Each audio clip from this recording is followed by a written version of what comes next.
this thing on. Hey everyone, Rosie here. I finally had some time to put together a video for you guys to keep you updated on what's going on with the car, what's the current state of affairs. So without further ado, here's the video.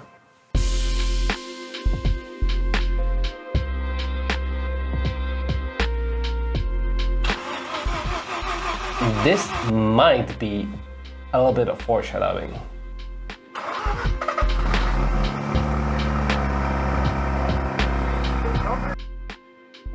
Or is it? Well, yeah, it kinda is. But starting at the beginning, what we did is we purchased a 32-year-old car, sight unseen from Japanese car auctions, based on 4 pictures taken with a toaster, I guess, and an inspection sheet that, to my defense, did not say that the engine is toast. But quite honestly, you got to be fully aware of what you're getting yourself into when you're trying to buy a 32-year-old car with an engine that requires more attention than the Tamagotchi to keep alive.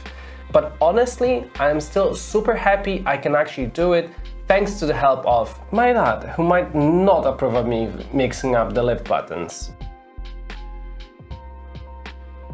Or my choice of workshop food, or the amount of oil that gets on him every single time that we work on this car.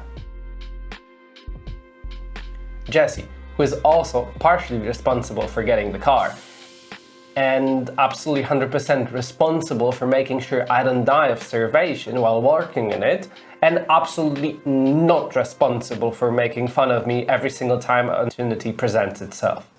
Anyways, the car arrived in a pretty okay state. Well, looking a little forgotten, I guess. And as with all Montego Blue RX-7s, the paint was in a horrible state. The engine itself looked like it had some work done to it because there were clear signs somebody opened it in the past. All we know at this point was that the car sat for around 10 years, according to the Car VX report I bought. Additionally, the car's instrument cluster had been replaced at some point in its life, because it currently shows north of 60,000 kilometers, whereas I can clearly see on the report that the car had around 80,000 kilometers on the auto. In the meantime, I actually figured out why would the auto be replaced, because it also died on me, which we thankfully fixed with some help from the internet. What's most important is that the car was stock and the chassis was 100% rust-free. And with the reputation that Mazda has in these parts of the world, that actually means something. And the reason I mentioned foreshadowing is that while the car initially started both hot and cold and ran great,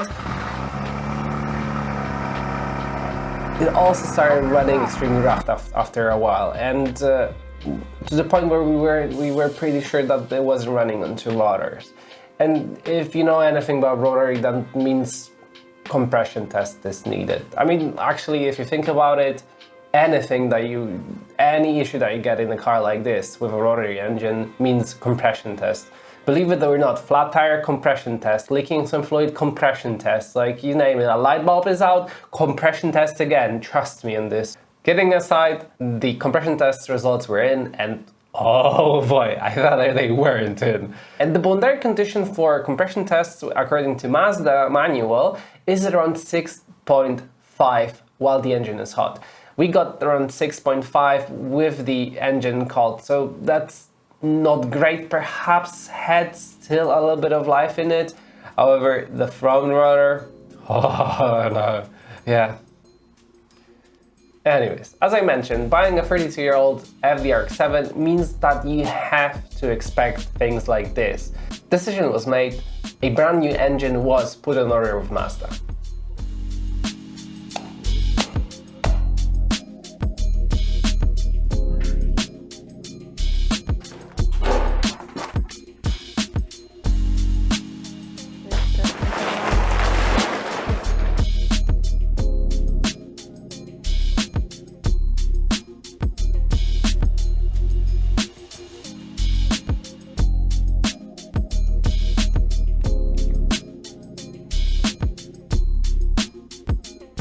With the engine delivered, we had to prepare the car for the transplant. And even though none of the bolts or lines were stuck on, we had a few issues. So enjoy the montage of the first week.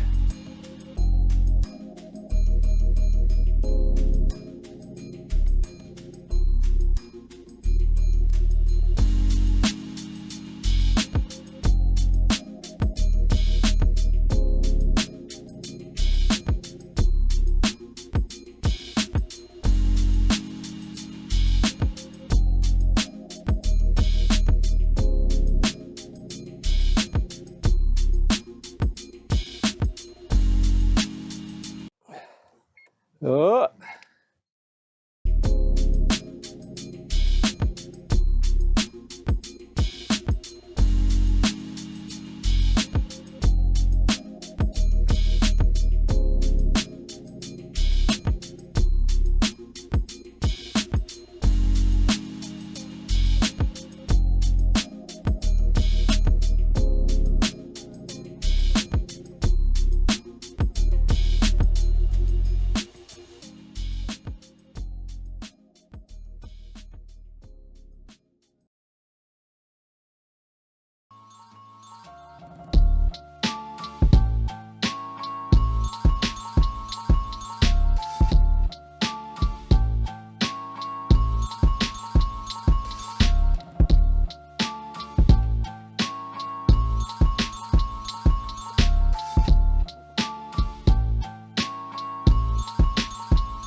We had a lot of trouble separating the transmission from the engine.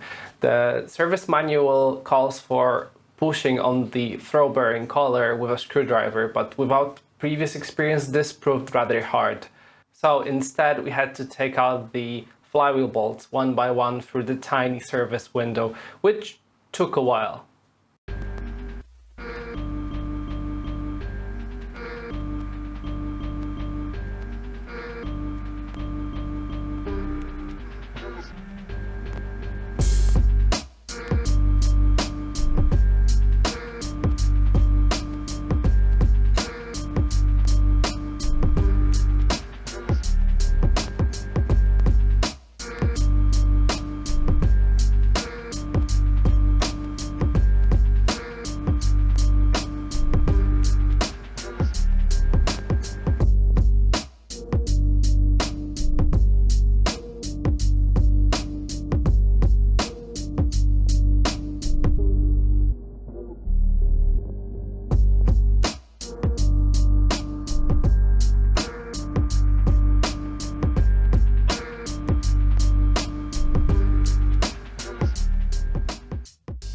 And that was it for the first week. Having spent way too much time taking out the transmission, we had to postpone taking out the engine to the next week.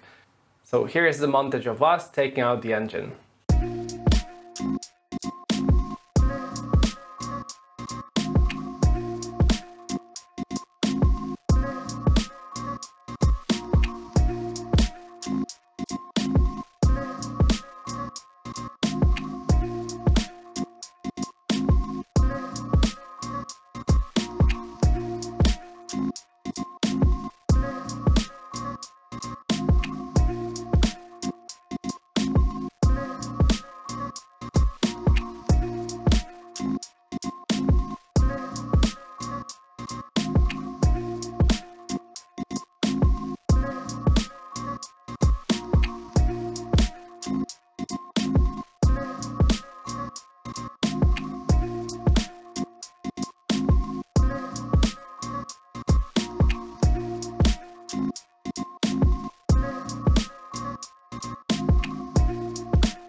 Utknąłem. Nic nie wypchnąłem.